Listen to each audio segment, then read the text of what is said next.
3, 2, 1, 0. Honorable, bonjour. Bonjour. Bienvenue à guinématin.com. Merci. L'actualité, c'est le vote du budget à l'Assemblée nationale. Qu'est-ce qui se prépare actuellement? Disons que la loi de finances 2019 est en examen. Nous sommes le 5 novembre. Aujourd'hui, nous allons avoir la présentation du budget. C'est déjà un problème. Vous savez que la loi de finances doit être examinée pour 60 jours au maximum au Parlement. Malheureusement, depuis que nous sommes dans cette législature, on n'a jamais réussi à atteindre. La loi de finances arrive toujours très tardivement, ce qui peut impacter sur l'efficacité, sur le travail approfondi qui doit être mené. Néanmoins, on va avoir la présentation cet après-midi du ministre du Budget et on va écouter les orientations que Alpha Condé souhaite donner à cette année fiscale et budgétaire 2019 qui va s'ouvrir en janvier. Alors, cette session donc, commence en pleine situation sociopolitique qui est marquée par une crise liée à l'installation des conseils communaux. Vous ne pensez pas d'abord que c'est cette crise-là, certainement, qui a retardé l'arrivée du projet de loi de finances initiale 2019 à l'Assemblée? Non, vous savez, les sessions parlementaires sont régies par la Constitution. On sait par avance à quelle période s'ouvre la session et à quel moment on la clôture, et les périodes d'examen, notamment pour la loi de finances, est balisée pour une durée maximale de 60 jours. Donc, un État aussi, c'est toutes ses capacités à gérer plusieurs priorités en même temps. On ne peut pas imaginer qu'à cause d'une crise quelconque, que la loi de finances puisse être impactée, puisque c'est quelque chose qu'on prépare pendant toute l'année. Il ne faut pas oublier qu'il y a eu, il n'y a pas longtemps, une loi de finances rectificative. Donc ce sont des ajustements qui arrivent, et par ailleurs, les variables de notre pays sont connues en termes de croissance, en termes d'inflation, en termes d'investissement. Ce qu'il faut noter d'ores et déjà, c'est que ces 5 dernières années n'ont pas été caractérisées par des investissements réels. Dans notre pays, il y a eu plus une croissance qui a été tirée par l'exportation des mines que par le développement intérieur des produits intérieurs bruts. Donc, on n'a pas d'habitude d'avoir une loi de finances qui tienne compte de ces facteurs. Je ne pense pas que cela puisse changer. D'autant mieux que la Guinée est confrontée à une situation financière plutôt catastrophique.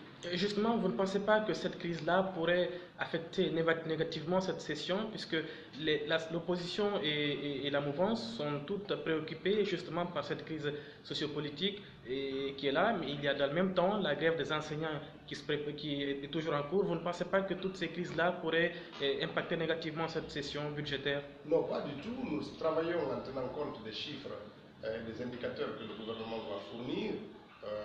Voilà, et donc pour nous allons de façon factuelle analyser la situation et puis donner notre avis là-dessus quant à la perspective. Mais on n'a pas beaucoup d'espoir à voir notre pays inverser la tendance de faire de notre budget un simple budget de fonctionnement. Alpha Condé, depuis qu'il est là, on n'a jamais eu un budget d'investissement qui donne la priorité au développement industriel, qui donne la priorité aux infrastructures, qui donne la priorité au développement agricole.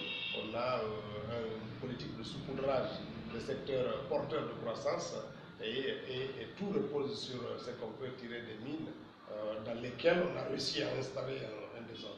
On a entendu que le chef de file de l'opposition et d'autres opposants ont été reçus donc, par une délégation de l'ambassade des États-Unis en Guinée hier pour parler justement de cette crise sociopolitique guinéenne. Est-ce que vous en avez déjà discuté avec Cellou Dalein Diallo? Est-ce qu'on peut savoir ce qui a été dit à cette occasion?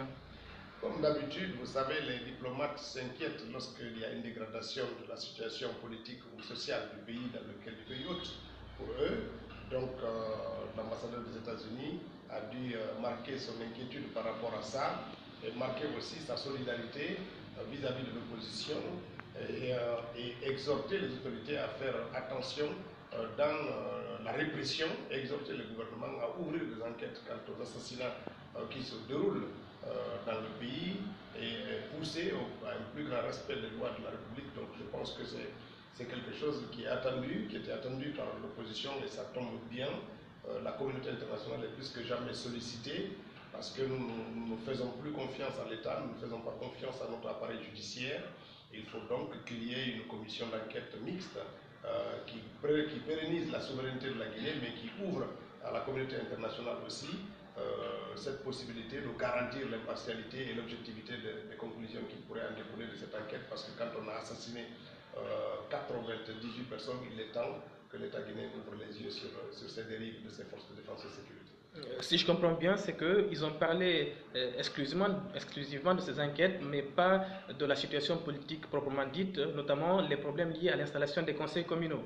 Ils s'inquiètent toujours du non-respect des accords politiques, parce qu'il ne faut pas oublier que les États-Unis, comme la France, comme l'Angleterre, l'Union européenne étaient partie prenante du dialogue politique qui a été sanctionné par les accords. Donc ils sont inquiétés de voir la mauvaise application de ces accords politiques, et je pense qu'ils seront notre interlocuteur aussi auprès du pouvoir pour nous rappeler à ses obligations de respecter les engagements auxquels il souscrit. Et je pense que du point de vue diplomatique, c'est déjà une très très bonne chose de voir ainsi, et nous pensons que les autres ambassades importantes de la Guinée vont emboîter le pas pour rappeler à l'État guinéen ses obligations. Vous espérez qu'après cette implication de la communauté internationale, on peut s'attendre à une sortie de crise rapide? La sortie de crise dépendra. Vous savez, il y a des guerres internes au niveau du RPG qui impactent aussi sur l'exacerbation des tensions. Vous avez un Premier ministre qui a été choisi hors du sérail du RPG Arc-en-Ciel. Vous avez les caciques du RPG Arc-en-Ciel qui lui torpillent la politique qu'il veut mener. Vous avez les militants de la 25e heure, les Damaro, les Kirili Bangoura, qui tiennent aussi l'aile extrémiste dans l'exacerbation de ces tensions. Tout ceci n'est pas de nature à nous rassurer quant à la volonté du pouvoir de reprendre la main pour faire en sorte qu'on sorte de la crise. Et les termes de cette sortie sont clairs. Il faut revenir au respect de l'accord politique. Il faut maintenant qu'il y ait une enquête judiciaire mixte, Guinée et communauté internationale, pour les assassinats de nos militants qui sont en train de périr sous les balles des forces de défense et de sécurité. Il faut un rappel à l'ordre quant à l'encadrement républicain des manifestations. Il faut que des officiers comme Bafoué soient rappelés à l'ordre, parce qu'aujourd'hui il agit avec beaucoup d'indiscipline dans le maintien de l'ordre. On voit plutôt un homme au service d'une cause, d'une communauté, qu'un républicain. Il agit avec beaucoup d'insolence et d'arrogance dans ses propos, ce qui n'est pas de nature à faciliter ses rapports avec nous. Je pense qu'il faut que l'État guinéen se ressaisisse et revienne à tous ces éléments pour favoriser un retour à la normale, en tous les cas dans ses rapports avec l'opposition. Il y a plusieurs internautes qui suivent en direct cette interview, et particulièrement un de nos collaborateurs d'ici, Siba Guilabogui, qui est en Guinée pour réussir un reportage et qui souhaiterait qu'on vous demande ce que l'opposition compte faire dans les communes rurales où l'accord politique n'a pas été respecté. Disons qu'aujourd'hui, pour nous, qu'il s'agisse des communes rurales ou des communes urbaines, notre exigence est la même. Soit on revient au respect de l'accord politique, soit on publie les résultats effectifs issus des urnes dans ces localités-là pour permettre le retour de la normale. C'est ça déjà notre première exigence. Maintenant, au-delà de ces exigences politiques, nous nous inquiétons si vous voulez, de la dégradation du climat social aussi. Vous avez noté tout à l'heure la grève des enseignants, qui peut impacter aussi le monde rural, parce que dans ces localités, vous avez un petit groupe d'enseignants qui, s'ils ne sont pas en cours, on ne peut pas toujours les remplacer, malgré tout ce que le gouvernement est en train de vendre comme idée, en nous faisant croire qu'il peut remplacer par tous les 50 000 enseignants qui manquent à l'appel. Donc c'est quelque chose qui est extrêmement grave. Et aujourd'hui, c'est tout le pays qui est à l'arrêt. Même les communes où les installations se sont passées sans anicroche, on ne voit pas d'issue, on ne sait pas qu'est-ce qu'il faut faire. La loi de finances, de ce point de vue, sera un indicateur. Est-ce qu'on mettra en place un budget de développement qui sera mis à disposition de ces communes? Est-ce que la politique fiscale qui permet à ces communes de lever des impôts va être plus favorisée pour que l'impôt local soit géré localement par ces collectivités, etc., etc. La loi de finances peut permettre aussi de donner une indication sur la volonté du pouvoir à accroître la décentralisation dans notre pays. Le gouvernement a toujours indiqué qu'il ne pouvait pas augmenter le salaire des enseignants alors que le budget a été voté en fin d'année dernière. Maintenant que le budget pour l'année 2019 est en train d'être examiné, est-ce que vous pensez que cet aspect-là doit être intégré pour que les salaires des enseignants puissent être révalorisés comme ils le souhaitent? Et un budget, quand il est adopté, il tient toujours compte des situations exceptionnelles qui peuvent surgir en cours d'exécution de ce budget-là. C'est ce qu'on appelle les fonds communs. et ces fonds communs sont suffisamment abondés pour faire face à ces situations imprévues à l'origine. Donc je ne crois pas du tout que cet argument puisse tenir pour les enseignants. D'autant mieux qu'à l'arrivée de Kassori Fofana, la question de l'augmentation des salaires était déjà sur la table quand on a voté la loi de finances rectificative. Donc il aurait dû intégrer cette part, mais la volonté du pouvoir, c'est de durcir ces rapports de force. Il ne faut pas oublier que tous ces dirigeants du régime d'Alpha Condé n'ont pas leurs enfants dans les écoles ici, n'ont pas leur famille ici, et donc continuer à pourrir la vie des enseignants pour priver nos fils et nos enfants d'école, c'est quelque chose qui ne les dérange pas. Mais la question budgétaire ne peut pas être mise en avant quand on sait que la corruption, la prévarication des ressources humaines est devenue une chose courante dans notre pays. C'est quelque chose d'incompréhensible. Sincèrement, est-ce que vous pensez que le gouvernement et que l'État guinéen est capable de payer les enseignants à 8 millions de francs par mois? Il faut commencer par moraliser la vie publique. Il faut commencer par lutter efficacement contre la corruption. Il faut réduire le train de vie de l'État pour avoir un discours cohérent qui soit de nature à être compris par les gens. Mais lorsqu'un président vit avec plus d'1,5 milliard par jour et fait des déplacements fantaisistes, lorsqu'on voit le gouvernement dépenser des sommes colossales quand il veut faire de la mamaya et des mobilisations qui n'ont aucun sens, quand on voit le train de vie de ceux qui sont dans les régisseurs des finances publiques, le nombre d'immeubles qu'ils achètent ici ou ailleurs, qu'ils construisent, il n'est pas facile de convaincre les enseignants que l'État n'a pas les possibilités de faire face à leurs revendications. Mais tout se réglera par un discours plus cohérent, par un dialogue franc et sincère qui s'appuiera sur la lutte efficace contre la corruption et les détournements des fonds publics. Ablaye Bali qui souhaite savoir